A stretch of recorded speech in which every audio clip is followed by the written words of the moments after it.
नमस्कार दर्शकों, आप सभी का स्वागत है भाग्यम में। मैं हूं पंडित चंद्रशेखर शर्मा। दर्शकों, आज शुक्रवार प्रदोष सर्वार सिद्धि योग और शिव योग धनिष्ठा नक्षत्र युक्त महाशिवरात्रि पर्व है। दर्शकों, सनातन धर्म में 33 कोटि के देवता मान्य हैं, परंतु परब्रह्म या महादेव भगवान शिव ही हैं। सभी ज्ञान विज्ञान शास्त्र विद्याएं भगवान शिव जी के दक्षिण मुख से निकले हैं। भगवान शिव जहाँ निराकार परब्रह्म है, वहीं कण कण में शंकर रूप में विद्यमान भी है। पुराणों के अनुसार महाशिवरात्रि के दिन ही भगवान शिव का विवाह हुआ था और वो परम वैराग स्थिति को त्याग कर संसारिकता में प्रवेश किए थे। एक अन्य आख्यान के अनुसार आज ही के दिन भगवान शिव आत्मलिंग या अग्निलिंग स्वरूप में प्रकट हुए थे और ब्रह्मा जी और विष्णु जी का भ्रम दूर किए थे। कहते हैं, शिवस्य प्रिया रात्र्यस्मिन् व्रते अंगत्वेन विहिता तद्व्रतम शिवात्राख्यानम। यानी ये महापर्व और शिवरात्रि के व्रत का बहुत बड़ा महत्व है। मान्यता ये है कि जो इस दिन भगवान शिव जी का ध्यान जप तप और व्रत नहीं करते हैं, वो हजारों वर्ष तक मोह माया में फंसे हुए घूमते रहते हैं। वहीं जो इस दिन व्रत रखे, रात्रि जागरण करके शिव जी का ध्यान करें और किसी भी शिव मंदिर जाकर शिवलिंग का दर्शन करें, तो वो जन्म मरण के बंधनों से मुक्त हो जाते हैं। महाशिवरात्रि सनातन धर्म के प्रमुखतम त्योहारों में से एक है। शिव शंकर से जुड़ा ये त्यौहार जुड़ा हुआ है ऋतु परिवर्तन से, ब्रह्मांडीय ऊर्जा के समीकरणों से और हमारी आध्यात्मिक उन्नति के एक महापड़ाव से। एक आख्यान के अनुसार इसी दिन सृष्टि का आरंभ भगवान शिव के अनंत विशाल स्वरूप अग्निलिंग से हुआ था। ईशान संहिता के अनुसार भी इसी दिन भगवान शिव ने स्वयं को प्रकट किया था। एक अन्य आख्यान अनुसार हलाहल पीने के पश्चात जो पीड़ा हुई, उस पीड़ा से दग्ध भगवान शिव को देवीय प्रेरणा थी कि रात्रि भर चैतन्यता से जागकर ये विष को पचाना है। तब से शिव भक्त भी महाशिवरात्रि का जागरण किया करते हैं। वहीं शिव शब्द ही कल्याण का प्रतीक है और शिव संयुक्त शक्ति की ये रात्रि कल्याणकारी, आह्लाददायक और आनंदकारी है। इस दिन पृथ्वी और ग्रहों की स्थिति इस प्रकार से बनती है कि आपकी जो चेतना है वो ऊर्ध्वगामी रहती है। जरा से ध्यान भजन से आप वो आध्यात्मिक उन्नति पा सकते हैं जो बहुत वर्षों की मेहनत, बहुत वर्षों की साधना के पश्चात भी प्राप्त नहीं हो सकती। भगवान शिव वो हैं जो भावी या कहें कि आपके भविष्य को बदल सकते हैं। वो विधाता है। इस बारे में तुलसीदास जी लिख गए कि भावी हूँ मेटी सकई त्रिपुरारी। तो जिनकी जन्म पत्रिका में दुर्भाग्य दोष है, दारिद्र्य योग है, शनि चंद्र का विष दोष है या काल सर्प दोष है या अन्य कोई भी ग्रहजन्य दोष है, उनको निश्चित रूप से भगवान शिव की शरण लेनी चाहिए और इस महापर्व महाशिवरात्रि का पूरा लाभ लेना चाहिए। शिव पुराण में एक शिकारी की कथा भी वर्णित है, जिसमें वो शिकार की तलाश में एक तालाब के किनारे एक बिल्व के वृक्ष पर चढ़ गया था और बार बार पेड़ हिलने से जो पत्ते टूट रहे थे वो नीचे बने शिवलिंग पर अनायास गिर रहे थे। उस दिन महाशिवरात्रि का पर्व था। प्रथम पहर में पत्ते गिरने से भगवान शिव जी की पूजा हुई तो शिकारी के हृदय में धीरे धीरे दया करुणा जागती रही और वो शिकारी के प्राणदान, अपने जो शिकार था उसके प्राणदान करता रहा। रात भर में 4 प्रहर की पूजा संपन्न करके पूर्णतः करुणा संपन्न होकर और शिवलोक का वो अधिकारी हुआ। दर्शकों, ये दिन है भगवान शिव के गुणों को आत्मसात करने का। भगवान शिव सर्वव्यापक सर्वशक्तिमान परम तत्व है। यही निराकार साकार ब्रह्म है। शिव उस प्रलय के आधार हैं जिससे नई सृष्टि का जन्म होता है, जिस प्रलय के भीतर अंतिम सत्य निहित है। शिव ही योगेश्वर हैं और शिव ही योगीश्वर हैं। शिव ही सबके गुरु हैं, गुरुवे सर्वलोकानाम। भगवान शिव के डमरू से ही 14 माहेश्वर सूत्रों की रचना हुई थी, जिससे भाषा विज्ञान का या कहें संस्कृत का जन्म हुआ।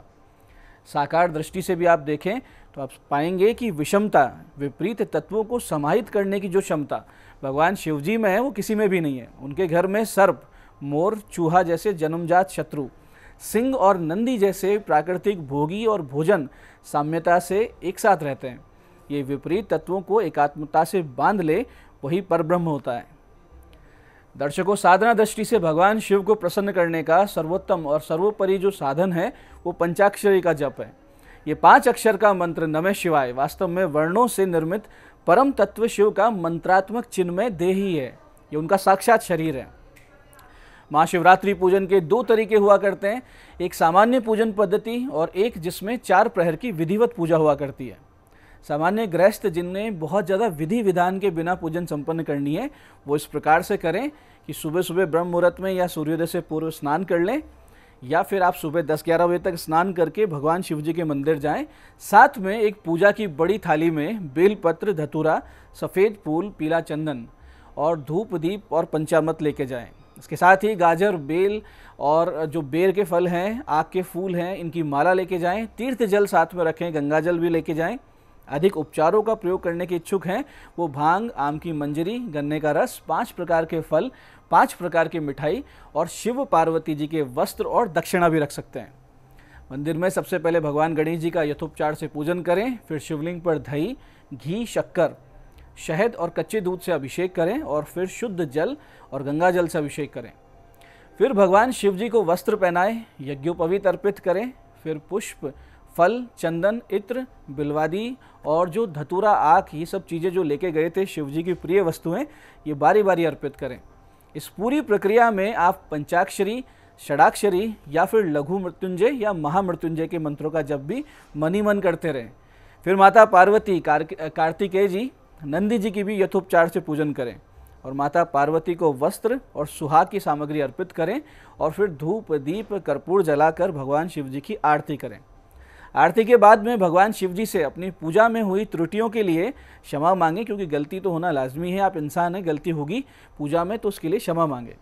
इसके साथ साथ यदि आप अपने घर या मंदिर में शिव तांडव स्तोत्र के 27 पाठ आज कर लेते हैं तो आर्थिक रूप से बहुत लाभ होगा आने वाले पूरे वर्ष में। इस दिन के पूजन के साथ साथ आप व्रत का संकल्प भी करें और दिन और रात्रि में शिव पुराण का पारायण करें तो बहुत उत्तम लाभ होता है। जिन्हें भगवान शिव जी की 4 प्रहर की पूजा करनी है, उनके लिए पहले प्रहर की पूजा शाम 6:28 से रात्रि 9:32 के बीच होगी, जिसमें भगवान शिव जी को ईशान स्वरूप में पूजना है और दूध से स्नान करवाते हुए इस मंत्र का जप करना है, ह्रीम ईशानाय नमः, ह्रीम ईशानाय नमः। इसी प्रकार से दूसरे प्रहर की पूजा रात्रि 9:33 से रात्रि 12:37 तक के बीच होगी। इसमें भगवान शिव जी के अघोर मूर्ति स्वरूप का ध्यान करना है और उन्हें दही से स्नान करवाना है और उस दौरान आप इस मंत्र का सतत जप करेंगे, ह्रीम अघोराय नमः, ह्रीम अघोराय नमः। ऐसे ही तीसरे प्रहर की पूजा मध्य रात्रि 12:38 से 3:41 के बीच करनी है। इसमें उनके वामदेव स्वरूप का ध्यान करें, गौ माता के शुद्ध घी से स्नान करवाएं और मंत्र जपें, ह्रीम वामदेवाय नमः, ह्रीम वामदेवाय नमः। ऐसे ही चौथे प्रहर की पूजा मध्य रात्रि बाद में 3:42 से सुबह 6:46 के बीच करनी है। इसमें सद्योजात स्वरूप का मधु से स्नान करवाते हुए यानी शहद से स्नान करवाते हुए मंत्र जप करें, ह्रीम सद्योजाताय नमः, ह्रीम सद्योजाताय नमः। इस प्रकार से 4 प्रहर की पूजा होती है और जो लोग निशीत काल यानी रात्रि के निशीत काल में विशेष कोई पूजा करना चाहते हैं, कोई अनुष्ठान करना चाहते हैं, कोई मन की मनोकामना के लिए कोई विशेष मंत्र जप करना चाहते हैं, उसका समय है रात्रि 12:13 से रात्रि 1:02 के बीच। ये सारे पूजन पूर्ण हो जाएं और आपका व्रत पूरा हो जाए तो फिर भगवान के सामने प्रार्थना करें और कहें कि संसार क्लेश दग्धस्य व्रतनानेन शंकर प्रसीद सम्मुखनाथ ज्ञान दृष्टि प्रदो भव। इसका अर्थ ये है कि हे प्रभु, हे जगदीश, हे परब्रह्म, मैं संसार सागर से दग्ध होकर इस संसार सागर में पूरे दुखों में इनमें फंसा हुआ पूरी तरीके से पीड़ित दग्ध हो रहा हूँ। आप ये जो मैंने व्रत किया है, जो मैंने पूजा की है, इससे आप प्रसन्न हो और मुझे ज्ञान और अंतर्दृष्टि प्रदान करें और अपनी शरण में ले लें। दर्शकों, भगवान शिव जी की पूजा सभी प्रकार की मनोकामना सिद्ध कर देने में पूरी तरीके से सक्षम है। जो कुंवारी कन्याएं हैं जिनको उत्तम वर की प्राप्ति चाहिए, उन्हें 16 सोमवार का व्रत करना चाहिए। वहीं विवाहित स्त्रियों को 10 सोमवार का व्रत वैवाहिक जीवन में आ रही समस्याओं का पूरी तरीके से निदान कर देता है। पुरुष भी माता पार्वती की पूजा और व्रत से मनोनुकूल वधु की प्राप्ति बहुत ही सहजता से कर सकते हैं। ऐसे ही 9 के 9 ग्रह संबंधित समस्याओं को दूर करने की क्षमता भगवान शिव जी की साधना में। धन, वैभव, ज्ञान, यश, उत्तम वैवाहिक जीवन, वंश वृद्धि भी भगवान शिव जी की एक कृपा कटाक्ष से संभव है। यहाँ तक कि आसन्न अकाल मृत्यु के योगों को भी पूरी तरीके से टाल देता है भगवान शिव जी का महामृत्युंजय अनुष्ठान। हालांकि भगवान शिव आशुतोष है, बहुत ही सरलता से जल्दी से प्रसन्न होकर वरदान देते हैं, लेकिन इन्हें प्रसन्न करने का सबसे सटीक और शीघ्र उपाय है अभिषेक। रुद्राभिषेक या शिवाभिषेक किसी भी मनोकामना को सिद्ध कर देता है, समस्याओं से बाहर ले आता है। इसके लिए शिववास का ध्यान रखना बहुत ही जरूरी होता है। हर महीने की तिथियों के अनुसार जब शिववास गौरी पार्श्व में कैलाश में नंदी जी की पीठ पर या ज्ञान वेला में हो तो अभिषेक करने से सर्वसिद्धि प्राप्त होती है। हालांकि महाशिवरात्रि और सावन आदि जो पर्व है इन पर इसका ध्यान रखना आवश्यक नहीं है। साधारण अभिषेक जल से किया जाता है, जो कि आपकी जन्म पत्रिका के बुरे योग, ग्रह क्लेश, व्यापार में नुकसान और उन्नति में रुकावट आदि से बचा लेने में सक्षम है। लेकिन अगर आप विशिष्ट पदार्थों से अलग अलग फल प्राप्त करने के लिए करें तो उसको आप समझ सकते हैं कि कौन से पदार्थ से किस प्रकार से अभिषेक करने पर क्या फल प्राप्त होता है। जैसे कि भवन, वाहन और भूमि के इच्छुक जो जन हैं वो मिश्री मिले हुए दही से अभिषेक करें। आर्थिक उन्नति के लिए आप गन्ने के रस से अभिषेक करें। असाध्य रोग से अगर आप पीड़ित हैं तो कुशोदक से अभिषेक करें। वंश वृद्धि के लिए गौमाता के दूध और घी से अभिषेक करें, इसी से स्वास्थ्य लाभ भी होता है। शक्कर मिलाकर दूध से अभिषेक करने से मधुमेह, प्रमेह आदि रोगों में आराम आता है। तीर्थ जलों यानी 3 तीर्थों का जल एक साथ लें और उससे अभिषेक करें तो आपके अध्यात्म में गति आती है। शहद से अभिषेक करने पर स्वास्थ्य लाभ होता है, साथ ही साथ हमारे कम्युनिकेशन स्किल्स भी सुधर जाते हैं।